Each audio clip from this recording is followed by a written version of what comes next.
Hello friends, मैं हूं उम्मे मरियम उस्मानी और आज से हम लोग स्टार्ट कर रहे हैं कॉस्ट अकाउंटिंग की नई सीरीज। यानी आज से आप लोगों को रेगुलर वीडियोस मिलेंगी कॉस्ट अकाउंटिंग के ऊपर। कॉस्ट अकाउंटिंग पूरी हम लोग पढ़ने वाले हैं, तो कॉपी पेन लेकर बैठ जाइए और नोट्स प्रिपेयर करेंगे और पूरी प्रिपरेशन करेंगे कॉस्ट अकाउंटिंग की, जो कि हमारा बीकॉम में 3rd सेमेस्टर बन गया है कुछ यूनिवर्सिटीज में, और बहुत सी जगह अभी भी बीकॉम 2nd ईयर होगा।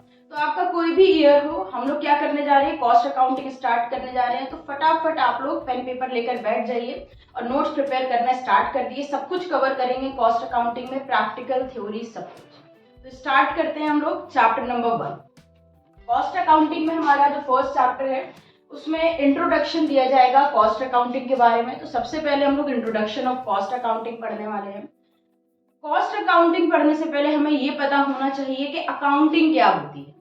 तो अकाउंटिंग क्या होती है, आप में से बहुत से लोगों को पता होगा और बहुत से लोगों को नहीं भी पता होगा। तो देखिए, जब हम लोग बिजनेस करते हैं ना, तो बिजनेस में हम लोगों को बिजनेस करने के लिए बहुत सी इन्फॉर्मेशन की जरूरत होती है। एक बिजनेस एंटरप्राइज को बहुत सारी इन्फॉर्मेशन की, नॉलेज की जरूरत होती है अपने बिजनेस को आगे बढ़ाने के लिए। तो ये जो हमें इतनी सारी नॉलेज चाहिए होती है, हम लोग अलग अलग सोर्सेज से नॉलेज गेन करते हैं, अलग अलग सोर्सेज से इन्फॉर्मेशन गेन करते हैं।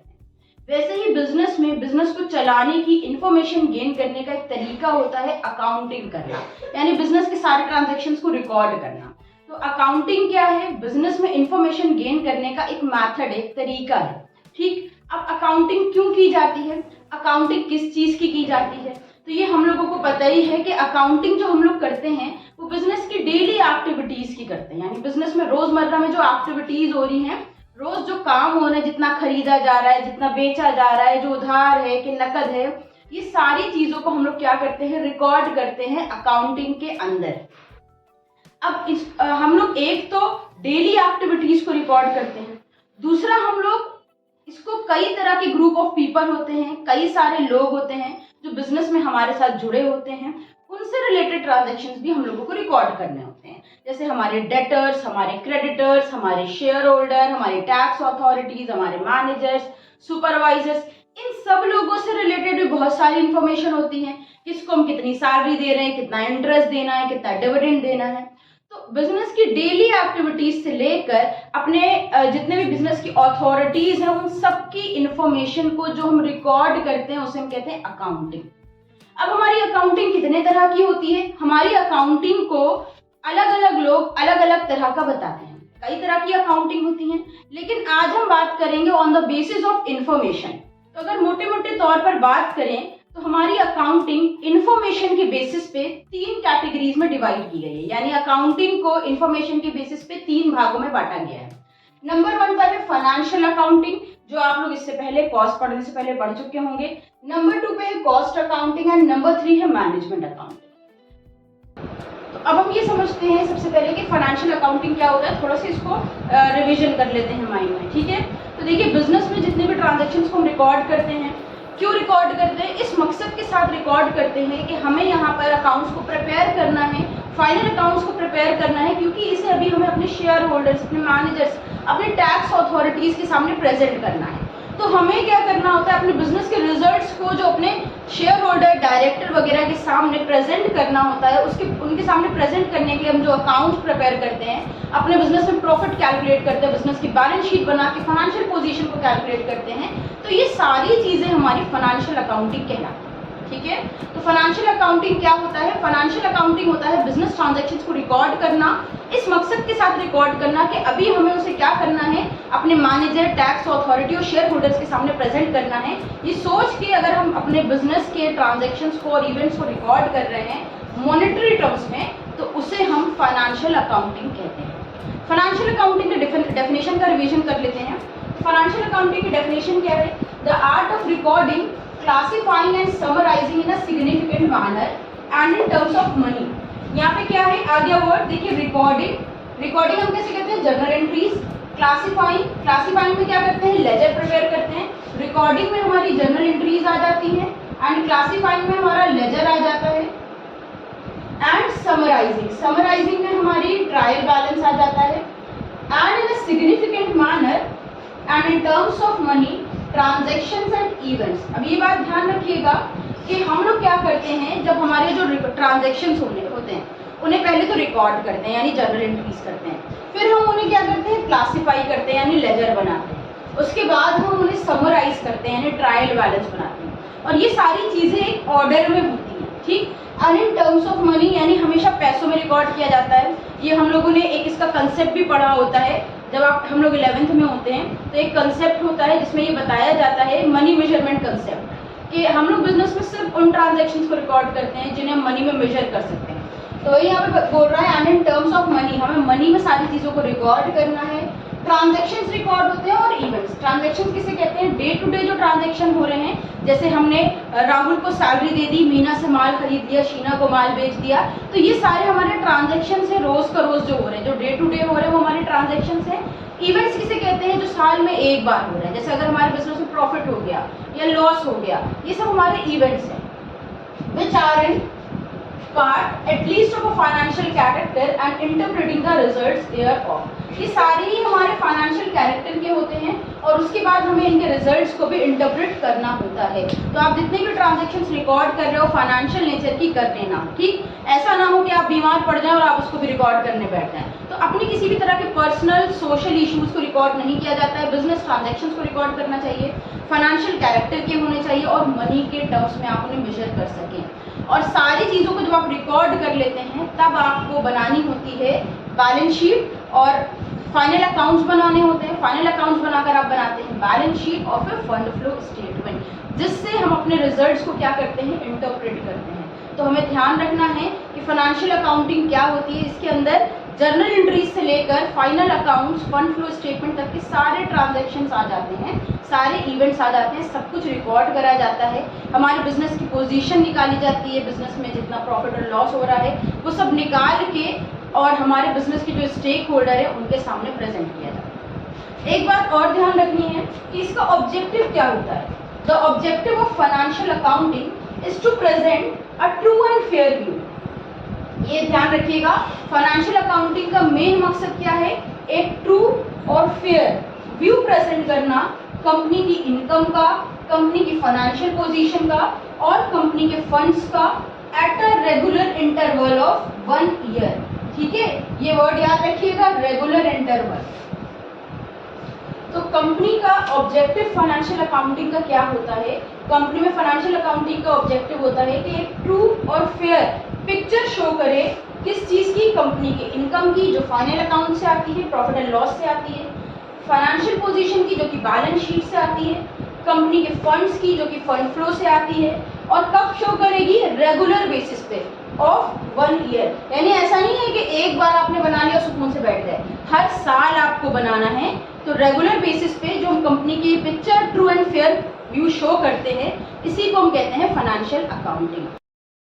अब हम समझते हैं कि कॉस्ट अकाउंटिंग क्या होती है। तो कॉस्ट अकाउंटिंग को अगर फाइनेंशियल अकाउंटिंग के कंपेयर में देखा जाए तो ये एक रीसेंट डेवलपमेंट है। पहले फाइनेंशियल अकाउंटिंग आई, उसके बाद कॉस्ट अकाउंटिंग आई है। कॉस्ट अकाउंटिंग को पहले फाइनेंशियल अकाउंटिंग के एक ब्रांच के तौर पर लाया गया था, बट अब इसे पूरा एक सिस्टम बना दिया गया है अकाउंटिंग का। कॉस्ट अकाउंटिंग पहले फाइनेंशियल अकाउंटिंग की ब्रांच थी, अब नहीं है, अभी पूरी एक अलग अकाउंटिंग है, पूरा एक अलग सिस्टम है। और फाइनेंशियल अकाउंटिंग क्या होती है डिटेल में समझते हैं। देखिए यहाँ पे दिया हुआ है, it is concern with the ascertainment of past, it is concern with the ascertainment of past, present and expected future cost of product manufactured और सर्विसेज सप्लाई। किससे रिलेटेड होती है? देखिए फाइनेंशियल अकाउंटिंग जो होती है उसमें हम ट्रांजैक्शंस हो जाने के बाद रिकॉर्ड करते हैं, सैलरी देने के बाद रिकॉर्ड करते हैं, सामान खरीदने के बाद रिकॉर्ड करते हैं। बट कॉस्ट अकाउंटिंग में क्या होता है? तीनों टाइप्स के ट्रांजैक्शन रिकॉर्ड करे जाते हैं। जो हो गए हैं उन्हें भी रिकॉर्ड करना है, जो प्रेजेंट में चल रहा है उसे भी रिकॉर्ड करना है, और अगर जरूरत पड़ी तो एक्सपेक्टेड फ्यूचर कॉस्ट भी हम कैलकुलेट कर लेते हैं। ठीक है, फ्यूचर भाई उसे एक्चुअल तो मान नहीं लेंगे, तो फ्यूचर को क्या? एक्सपेक्टेड फ्यूचर में जो उम्मीद है होने की उसे भी कैलकुलेट कर लेते हैं। तो फाइनेंशियल अकाउंटिंग हमारी सिर्फ पास्ट से रिलेटेड थी। कॉस्ट अकाउंटिंग में हम पास्ट, प्रेजेंट, फ्यूचर तीनों तरह के ट्रांजैक्शंस को देख लेते हैं। किससे रिलेटेड ट्रांजैक्शंस देखते हैं? जितना भी हम प्रोडक्ट मैन्युफैक्चर कर रहे हैं और जो भी हम सर्विसेज सप्लाई कर रहे हैं। तो जो भी प्रोडक्ट हमारी फैक्ट्री में बन रहा है, जो भी सर्विसेज हम अपनी कंपनी में दे रहे हैं, उनसे रिलेटेड कॉस्ट को जहां पर हम रिकॉर्ड करते हैं उसे हम कॉस्ट अकाउंटिंग कहते हैं। और आगे क्या बोल रहे हैं? Cost accounting is a system. Cost accounting is not a branch. Cost accounting is a system of determining the cost of product and services. ठीक है, तो कॉस्ट अकाउंटिंग बेसिकली क्या है कि किसी भी प्रोडक्ट या सर्विस से रिलेटेड अगर आप उसकी कॉस्ट निकाल रहे हैं, जो आप प्रोडक्ट बना रहे हैं, अगर आप एक मोबाइल बना रहे हैं तो आपके मोबाइल की क्या कॉस्ट आई, या मान लो आपकी जोमेटो जैसी एक कंपनी है तो आप फूड डिलीवर करते हो तो आपकी सर्विस की क्या कॉस्ट आती है, तो आपके प्रोडक्ट की क्या कॉस्ट आती है या आप जो सर्विस दे रहे हो उसकी क्या कॉस्ट आती है, उसे जहाँ पर कैलकुलेट किया जाता है, कॉस्ट को कैलकुलेट किया जाता है, उसी को कैलकुलेट करने के तरीके को हम कॉस्ट अकाउंटिंग कहते हैं। इसकी डेफिनेशन को समझ लेते हैं। According to R N Carter, definition क्या है, cost accounting is defined as a system of recording. देखिए फिर से वर्ड आया है सिस्टम, ठीक है। The cost accounting is defined as a system of recording in accounts the material used and the labor employed in a manufacturing concern, manufacture of certain commodity or on a particular job। अगर आप किसी particular commodity को बना रहे हैं या किसी particular job से रिलेटेड चीज़ों को रिकॉर्ड कर रहे हैं तो कॉस्ट अकाउंटिंग किसे कहते हैं। कॉस्ट अकाउंटिंग एक ऐसा सिस्टम है जहाँ पर आप इस तरह के अकाउंट्स प्रिपेयर करते हैं जहाँ पर जितना भी मटेरियल यूज़ हो रहा है या जितने भी लेबर काम करते हैं मैन्युफैक्चरिंग के टाइम पर कॉमोडिटी के या किसी पर्टिकुलर जॉब में उससे रिलेटेड ट्रांजैक्शंस को रिकॉर्ड किया जा रहा है। मान लेते हैं आपकी मोबाइल फ़ोन की कंपनी और एक मोबाइल फ़ोन बन रहा है, तो मोबाइल फ़ोन में क्या हो गया, ये आपका पर्टिकुलर प्रोडक्ट मैन्युफैक्चर हो रहा है, तो उस पर्टिकुलर प्रोडक्ट को मैन्युफैक्चर करते टाइम जितना भी मटीरियल यूज़ हो रहा है और जितने भी लेबर वहाँ पर काम कर रहे हैं, तो जितनी भी आपकी कॉस्ट आ रही है उसमें जितना मटेरियल यूज़ हो रहा है, जितने लेबर काम कर रहे हैं, उन सबका जो खर्चा आ रहा है उसे जब आप रिकॉर्ड करते हो तो उसी को बोला जाता है कॉस्ट अकाउंटिंग। ये थी डेफिनेशन कॉस्ट अकाउंटिंग। अब हम समझते हैं features and characteristics of cost accounting कि कॉस्ट अकाउंटिंग के फीचर्स क्या होते हैं या कैरेक्टरिस्टिक्स क्या क्या होते हैं। तो फर्स्ट कैरेक्टरिस्टिक है cost accounting is a branch of knowledge. हमने आपको बताया था कि पहले फाइनेंशियल अकाउंटिंग की ब्रांच थी, फिर इसको हटा दिया गया, वहाँ से पूरा अलग सिस्टम बना दिया गया। लेकिन कॉस्ट अकाउंटिंग में इतनी सारी नॉलेज की ज़रूरत होती है अगर आपको एक कॉस्ट अकाउंटेंट बनना है कि कॉस्ट अकाउंटिंग में एक प्रोडक्ट से, एक मटेरियल से रिलेटेड सारी कॉस्ट जो कैलकुलेट करी जाती है उसका सारा निचोड़ दिया होता है। तो इसको इतनी सारी नॉलेज की ज़रूरत होती है कि इसे एक ब्रांच ऑफ नॉलेज पूरा माना जाता है। सेकेंड है cost accounting is a science and an art. हम लोग पढ़ते हैं ना, अक्सर एग्जाम में क्वेश्चन आता है कि कॉस्ट अकाउंटिंग साइंस है या आर्ट है, तो हमारा आंसर ये होना चाहिए कि कॉस्ट अकाउंटिंग के अंदर साइंस की भी खूबियाँ पाई जाती हैं और आर्ट्स की भी पाई जाती हैं। तो कॉस्ट अकाउंटिंग एक साइंस भी है और एक आर्ट्स भी है।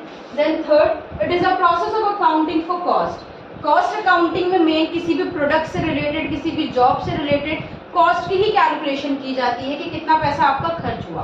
तो ये कॉस्ट अकाउंटिंग कॉस्ट से रिलेटेड होती है, किसी और चीज़ से रिलेटेड नहीं होती है। फोर्थ पॉइंट है it is concern with cost ascertainment and cost control. Cost accounting cost से रिलेटेड तो होती है, अब कॉस्ट से रिलेटेड हम क्या करते हैं, यहाँ पर हम कॉस्ट असरटेनमेंट पे फोकस करते हैं और कॉस्ट कंट्रोल पे फोकस करते हैं। यानी पहले कॉस्ट निकालते हैं, उसके बाद कॉस्ट को कंट्रोल करने की कोशिश करते हैं। यानी अगर ये देखते हैं कि हमारी कॉस्ट जो है जितनी हम प्रॉफिटेबल नहीं है तो हम अपनी कॉस्ट को कंट्रोल करके प्रॉफिट को मैक्सिमाइज करने की कोशिश करते हैं। Next point, it is recorded income and expenditure. क्या रिकॉर्ड करता है, इनकम और एक्सपेंडिचर रिलेटिंग टू प्रोडक्शन। ये इनकम और एक्सपेंडिचर किससे रिलेटेड होता है, प्रोडक्शन से रिलेटेड होता है, ऑफ गुड्स एंड सर्विसेज। तो हम लोग जो चीज़ें रिकॉर्ड करते हैं कॉस्ट अकाउंटिंग के अंदर, इनकम और सारे खर्चे एक्सपेंडिचर्स रिकॉर्ड करते हैं हमारे जो गुड्स एंड सर्विसेज से रिलेटेड है, यानी जो भी प्रोडक्ट हम बना रहे हैं। जैसे हमने आपको मोबाइल का एग्जांपल दिया, तो अगर आप मोबाइल बना रहे हैं तो मोबाइल को बनाने में, उसकी प्रोडक्शन करने में जितनी भी पैसा आ रहा है और जितना भी पैसा जा रहा है वो सब कॉस्ट अकाउंटिंग के अंदर रिकॉर्ड किया जाएगा। 6 में बोल रहा है it provide statistical data on the basis of which future estimates are prepared. ये एक ऐसा स्टैटिस्टिकल डेटा कॉस्ट अकाउंटिंग में प्रोवाइड कराता है जिससे हम फ्यूचर एस्टिमेट लगा सकते हैं, फ्यूचर में अंदाजे लगा सकते हैं कि हमारी कॉस्ट कितनी हो सकती है, या अगर फ्यूचर में हम बिजनेस चेंज करें। एग्जाम में इस टाइप का भी क्वेश्चन आता है कि आप इस पर्टिकुलर बिजनेस में हैं और दूसरे बिजनेस में शिफ्ट होना चाह रहे हैं या कोई दूसरी यूनिट बनाना चाह रहे हैं, तो उसमें कॉस्ट क्या होगी पहले से हम अंदाज़ा लगाते हैं प्रॉफिटेबल होगा या नहीं। तो ये एस्टिमेट कैसे लगा लेते हैं, फ्यूचर के एस्टिमेट हम डेटा के बेसिस पे लगाते हैं। डेटा कहाँ से मिलता है? कॉस्ट अकाउंटिंग से मिलता है। Point number 7, under this cost of incomplete job is also ascertain. Cost accounting में इनकम्प्लीट जॉब की कॉस्ट भी निकाली जा सकती है, यानी हम पहले कैलकुलेट करते हैं जितना काम कंप्लीट हो गया। मान लिया आप एक प्रोडक्ट बना रहे हो और उसकी 10,000 यूनिट आपको बनानी है 31 दिसंबर तक, और 31 दिसंबर हो गई, आपको क्या हुआ, अभी 8,000 यूनिट बनकर तैयार हुई है। आपको बनानी कितनी है? आपको बनानी है 10,000 यूनिट्स अपने मोबाइल फोन की अप टू 31 दिसंबर, ठीक है। और अभी 31 दिसंबर आ गया और आपकी बनी कितनी है? Only 8,000 units. तो यहाँ पे 2,000 यूनिट्स जो नहीं बनी या जो प्रोसेस में है उसे हम कहेंगे इनकम्प्लीट वर्क या इनकम्प्लीट जॉब। तो कॉस्ट अकाउंटिंग के अंदर हम क्या करते हैं, कंप्लीट जॉब तो निकालते हैं, साथ में इनकम्प्लीट जो जॉब है उसकी भी कैलकुलेशन करके रिकॉर्ड कर लेते हैं। वो आगे आप लोग। देन कैरेक्टरिस्टिक्स का पॉइंट नंबर 8 है, it deals only with monetary transactions. यानी जो कॉस्ट अकाउंटिंग होती है वो सिर्फ मॉनेटरी ट्रांजैक्शंस को रिकॉर्ड करती है, उन्हीं के साथ डील करती है। अगर कोई ऐसा ट्रांजैक्शन है या कोई ऐसा इवेंट है जिसे आप पैसों में मेजर नहीं कर सकते तो उसे कॉस्ट अकाउंटिंग में रिकॉर्ड भी नहीं कर सकते। देन पॉइंट नंबर 9 है, total cost per unit, total cost of unit and cost per unit of goods manufactured can be ascertained by cost accounting. Cost accounting में आप दो तरह की कॉस्ट निकाल सकते हैं, यानी टोटल कॉस्ट भी कैलकुलेट कर सकते हैं एंड कॉस्ट पर यूनिट भी इजीली कैलकुलेट कर सकते हैं। इसका पूरा एक अलग से चैप्टर हम लोग पढ़ते हैं इसमें। यानी अगर आप 10,000 यूनिट्स बना रहे हैं तो पूरी 10,000 यूनिट की क्या कॉस्ट आई है, इसे हम कहेंगे टोटल कॉस्ट। और हमारी एक यूनिट की जो कॉस्ट आएगी, एक मोबाइल फोन की जो कॉस्ट आएगी, उसे हम कहेंगे कॉस्ट पर यूनिट। आप कॉस्ट अकाउंटिंग के अंदर दोनों को कैलकुलेट कर सकते हैं। कैलकुलेट करना हम लोग आगे के चैप्टर्स में सीखेंगे। देन नेक्स्ट पॉइंट है 10, under this adequate control is imposed on element of cost. अब एलिमेंट ऑफ कॉस्ट के अंदर क्या क्या आ जाता है, तो देखिए एलिमेंट ऑफ कॉस्ट के अंदर आपका आ जाता है मटीरियल यूज। जितना भी मटीरियल आप प्रोडक्शन करने में यूज कर रहे हैं, जितना भी लेबर आपका लगा हुआ है उसको आप पैसे दे रहे हैं, और जो भी आपके अदर एक्सपेंसेस हो रहे हैं, डायरेक्ट एक्सपेंसेस, तो ये सब आपके कहलाते हैं एलिमेंट ऑफ कॉस्ट, ठीक है। और भी चीजें आ जाती हैं। तो आपके यहाँ पे कह रहे हैं कि जो एलिमेंट ऑफ कॉस्ट है, यानी जितना मटेरियल लग रहा है, जितना लेबर लग रहा है, जितने खर्चे हो रहे हैं आपके किसी भी प्रोडक्ट को मैन्युफैक्चर करने में, किसी भी जॉब को कंप्लीट करने में, जितना भी आपका खर्चा हो रहा है, उस कॉस्ट को क्या करता है, कंट्रोल में करता है, कॉस्ट अकाउंटिंग करने का काम करता है, ठीक है। तो आज की वीडियो में बस इतना ही। हम लोगों ने क्या समझा, हम लोगों ने सबसे पहले समझा अकाउंटिंग क्या होती है, देन फाइनेंशियल अकाउंटिंग के बारे में समझा, उसकी मीनिंग एंड डेफिनेशन रिवीजन किया, फिर कॉस्ट अकाउंटिंग की मीनिंग डेफिनेशन समझा और उसकी कैरेक्टरिस्टिक्स समझे। तो आज की वीडियो में इतना ही समझेंगे हम लोग। इसका सेकेंड पार्ट अपलोड करेंगे जिसमें कॉस्ट अकाउंटिंग की आगे की इंट्रोडक्शन वाले चैप्टर कवर करने की कोशिश करेंगे। तो अगर आपको वीडियो पसंद आई हो तो इसे लाइक करिएगा। वीडियो अगर पसंद नहीं आई है तो कमेंट में बताइएगा कि क्या इंप्रूवमेंट हमें करना चाहिए, और हमारे साथ जुड़े रहिएगा कॉस्ट अकाउंटिंग की पूरी सीरीज देखने के लिए, फ्री में कॉस्ट अकाउंटिंग को समझने के लिए। तो प्रैक्टिकल, थ्योरी, सारी चीज़ें हम लोग कवर कर रहे हैं ताकि आपका कॉस्ट अकाउंटिंग का पेपर पूरा बहुत अच्छे से अच्छा हो सके। तो मिलते हैं फिर एक नई वीडियो के साथ। हमारे साथ जुड़े रहने के लिए और वीडियोस को देखते रहने के लिए थैंक यू।